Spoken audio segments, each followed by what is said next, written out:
Assalamualaikum warahmatullahi wabarakatuh. Welcome back to channel Farjana Sport. Saya menghimbau kepada teman-teman semua dun sanak sadonyo dan semua warga Indonesia jangan lupa like, komen, dan subscribe channel Farjana Sport. Semoga yang sudah subscribe dipermudah urusannya di dunia maupun di akhirat. Amin amin ya robbal alamin. Pada awal Juli 2025, Semen Padang FC sempat mengunggah postingan resmi yang memperkenalkan dua pemain baru, yaitu Dodi Alex Van Dijk dan Leo Guntara. Namun, beberapa waktu kemudian, postingan tersebut tiba-tiba dihapus tanpa penjelasan rinci yang jelas dari manajemen klub. Hal ini tentu saja menimbulkan tanda tanya besar di benak para penggemar dan media. Menanggapi hal tersebut, CEO Semen Padang FC Win Bernardinho akhirnya buka suara. Dalam pernyataan kepada tribunpadang.com, Win mengkonfirmasi bahwa penghapusan postingan tersebut memang benar adanya dan dilakukan karena ada beberapa hal yang masih perlu dibahas lebih lanjut antara manajemen klub dan kedua pemain tersebut. Win menjelaskan bahwa masalah utama yang menyebabkan penghapusan postingan adalah kontrak yang belum deal secara final. Artinya, meskipun secara prinsip kedua pemain sudah sepakat bergabung, namun ada beberapa detail kontrak yang masih harus dirundingkan dan diselesaikan sebelum pengumuman resmi dapat dilakukan kembali. Win menegaskan bahwa apabila pembahasan tersebut telah rampung, maka Dodi dan Leo akan segera diperkenalkan secara resmi kepada publik. Kontraknya sudah luar biasa juga, hampir mirip sama asing gitu. Pemain lokal kita juga ya, kalau kita bicaranya sih inflasinya cukup luar biasa gitu ya. Yang kalau menurut kita secara kualitas yang mungkin masih ya standar gitu ya, tapi kontraknya sudah luar biasa juga, hampir mirip sama asing gitu. Padahal mungkin pengalamannya baru sekali dipanggil sama SPY untuk TC gitu kan. Ya, makanya ada beberapa klub yang mungkin berpikir ya, kalau daripada kita membayar lokal yang memang sudah overpaid gitu ya, sudah ketinggian bayarnya, mending pemain asing aja sekalian gitu. Nah, itu menjadi terbentuk di politiknya bagi klub-klub yang ada, sebagian klub yang ada sekarang. Gitu. Sedikit latar belakang tentang kedua pemain ini. Dodi Alex Van adalah pemain berusia 26 tahun yang musim lalu tampil sebagai salah satu pemain kunci Semen Padang FC dengan 32 penampilan. Sementara itu, Leo Guntara adalah mantan pemain Semen Padang yang musim lalu bermain untuk Borneo FC dengan 30 penampilan dan 1 assist. Kehadiran mereka tentu sangat dinantikan oleh para pendukung Kabau Sirau untuk memperkuat skuad musim depan. Selain itu, dalam pernyataannya, Win juga menegaskan bahwa manajemen klub sedang mempersiapkan seluruh jajaran pelatih dan pemain untuk berkumpul di Kota Padang pada akhir pekan ini, guna memulai persiapan latihan musim 2025-2026. Perlu diketahui juga, ini bukan pertama kalinya manajemen Semen Padang FC harus menghadapi isu terkait komunikasi dan transparansi kepada publik. Sebelumnya pada Juni 2025, CEO Win Bernardinho juga sempat memberikan klarifikasi terkait isu perlambatan pembayaran gaji pemain yang dihembuskan oleh mantan pemain asing klub, Carly Scott. Win menegaskan bahwa tidak ada keterlambatan pembayaran gaji, melainkan hanya kompensasi pemutusan kontrak yang memang dibayarkan setelah musim selesai.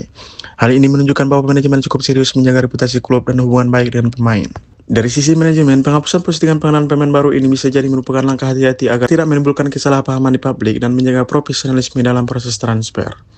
Dengan adanya negosiasi lanjutan, manajemen ingin memastikan semua aspek kontrak dan administrasi selesai dengan baik sebelum mengumumkan secara resmi. Bagi para fans, tentu hal ini menjadi pelajaran penting bahwa proses transfer pemain tidak selalu mulus dan bisa mengalami dinamika yang memerlukan waktu. Namun, dengan pernyataan resmi dari CEO, kita bisa berharap bahwa proses ini akan selesai dengan baik dan kedua pemain dapat segera bergabung memperkuat Semen Padang FC. Belakangan ini, CEO Semen Padang FC Win Bernardinho dituding sebagai bagian dari mafia sepak bola. Tuduhan ini tentu sangat serius dan berimbas besar pada reputasi klub dan pribadi beliau. Namun, Win Bernardinho tidak tinggal diam. Dalam beberapa kesempatan, termasuk pernyataan resmi dan dialog dengan media, beliau justru siap buka-bukaan dan menantang siapa saja yang punya bukti nyata soal tuduhan tersebut.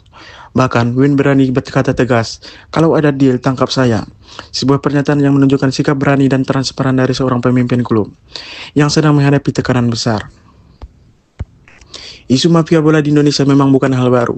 Sepanjang musim Liga 1 2024-2025, berbagai pihak termasuk penasihat Semen Padang FC Andre Rosiade secara terbuka mengungkap adanya praktik mafia yang merugikan klub tertentu, termasuk Semen Padang. Andre bahkan menyebut dua sosok berinisial JN dan P sebagai diduga operator mafia yang mengganggu kompetisi. Andre Rosiade yang juga merupakan wakil rakyat dan penasihat klub, sangat vokal dalam menyerukan revolusi dan pembersihan di tubuh PSSI dan PT Liga Indonesia Baru atau LIB. Ia menuntut agar Ketua PSSI Erick Thohir dan jajarannya bertindak tegas menyingkirkan mafia bola demi kemajuan sepak bola nasional. Tuduhan mafia bola yang diarahkan kepada manajemen Semen Padang FC, khususnya Win Bernardinho, membuat suasana makin panas. Bahkan beberapa pihak menuding Win sebagai bagian dari jaringan mafia sepak bola. Tuduhan intensi sangat berat dan berpotensi merusak nama baik klub dan pribadi beliau. Menanggapi tuduhan tersebut, Win Bernardinho tidak memantah dengan diam. Sebaliknya, beliau memberikan pernyataan yang sangat berani dan terbuka. Dalam beberapa kesempatan, Win menyatakan bahwa selama ini manajemen klub berkomitmen penuh untuk menjaga integritas sepak bola dan tidak pernah terlibat dalam praktik kotor seperti mafia bola. Win bahkan menantang siapa saja yang memiliki bukti konkret tentang adanya deal atau praktik mafia yang melibatkan dirinya atau Semen Padang FC. Dengan tegas beliau berkata, "Kalau ada deal, tangkap saya. Saya siap bertanggung jawab dan membuka semua dokumen serta proses di klub." Pernyataan ini menunjukkan bahwa Win ingin membersihkan namanya sekaligus membuktikan bahwa tuduhan tersebut hanyalah fitnah atau kesalahpahaman. Tak hanya soal mafia bola, Semen Padang FC juga sempat diterpa isu penunggakan gaji pemain. Beberapa pemain mengakui gajinya ditahan oleh manajemen, yang kemudian mendapat klarifikasi dari Andre Rosiade. Menurut Andre, penahanan gaji tersebut sengaja dilakukan karena ada masalah indisipliner dari pemain, seperti tidak mengikuti latihan tanpa izin, berpura-pura sakit, dan bahkan ada yang mengundurkan diri tapi ketahuan ikut latihan dengan tim lain. Ini menjadi bukti bahwa manajemen klub berusaha menegakkan disiplin dan profesionalisme dalam tim. Direktur PT LIB, Ferry Paulus, juga menanggapi isu mafia bola dan tuduhan yang beredar. Ferry mengajak semua pihak untuk bersama-sama mencari bukti dan pelaku mafia bola jika memang ada. Ia menegaskan bahwa PT LIB berkomitmen menciptakan kompetisi yang bersih dan profesional. Ia juga mengingatkan agar tuduhan disertai bukti agar tidak menimbulkan kegaduhan yang tidak perlu. Selain itu, Win Bernardinho pernah mendapat teguran dari Direktur Utama PT LIB karena pernyataannya yang dianggap terlalu keras dan bisa menimbulkan kesan negatif terhadap penyelenggara liga. Namun, Win tetap konsisten mengusulkan agar posisi strategis di LIB diisi oleh sosok independen yang tidak merangkap jabatan, demi transparansi dan akuntabilitas. Jelas bahwa mafia sepak bola Indonesia memang nyata dan kompleks. Namun, tuduhan langsung kepada manajemen Semen Padang FC, khususnya CEO Bernardinho, harus dibuktikan secara konkret. Sikap terbuka dan berani Win yang menantang untuk ditangkap jika ada deal adalah bentuk transparansi dan keberanian yang patut diapresiasi. Sebagai penggemar sepak bola dan masyarakat umum, kita harus menunggu proses penyelidikan yang objektif dan profesional dari pihak berwenang. Jangan mudah percaya pada tuduhan tanpa bukti yang jelas. Semen Padang FC bersama Andre Rosiade dan Win Bernardinho saat ini fokus memperbaiki performa tim, menegakkan disiplin pemain, dan mendorong reformasi di tubuh sepak bola nasional agar kompetisi lebih adil dan bebas dari mafia. Terima kasih telah menonton video ini. Jangan lupa like, komen, dan subscribe channel Farjana Sport. Sampai jumpa di video berikutnya. Wassalamualaikum warahmatullahi wabarakatuh.